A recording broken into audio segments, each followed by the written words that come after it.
Hi guys! Welcome back to my YouTube channel, Emmy's Vlog. So, nandito po kami sa bahay ni Ate Janet kasi tutulong kami sa paggawa ng gagamitin sa Mascara Festival sa September 10. So, kailangan ko ng mag-voice over kasi hindi pwedeng mag-ingay. Actually, nakakatuwa kasi bawat kasali na group is meron silang tinatawag na subsidy na 10,000 NT. Hi! Nandito na kami sa fitting room. So, muna kami magla-lunch. So, after ng lunch, saka pa lang kami magbibihis para sa sa costume namin. Kasi 2:30 mag-start ng parade. Yay! Hi guys! Eto na, nakapagbihis na kami ng costume namin. So, eto, kailangan yung may tali-tali pa sa kamay na na ribbon. So, mga 3 o'clock ang umpisa ng parade niya.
Guys, eto, muna kami. Mga nakabihis na kaming lahat, pero konting konting warm up muna bago kami bumaba.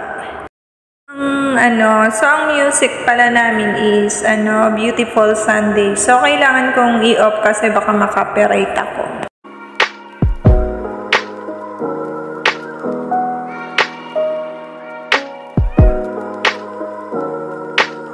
At eto na, nag-start na yung parade namin. So, habang sumasayaw, dapat naglalakad siya.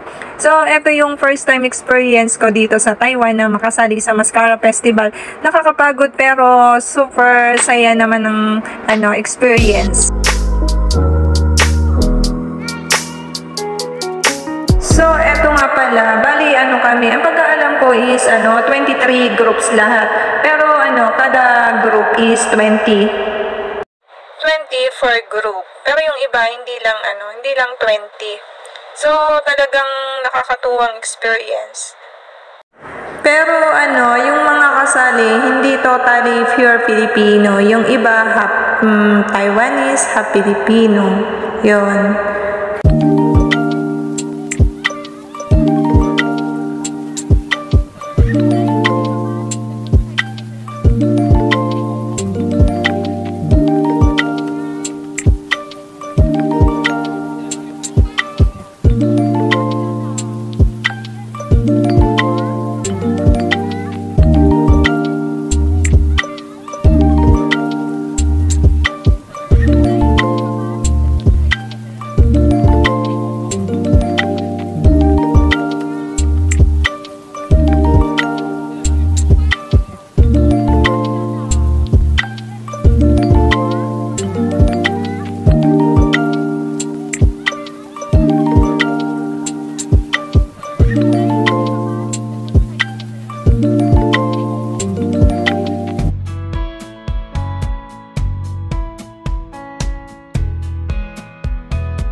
eto na nga, finally, nandito na kami sa park.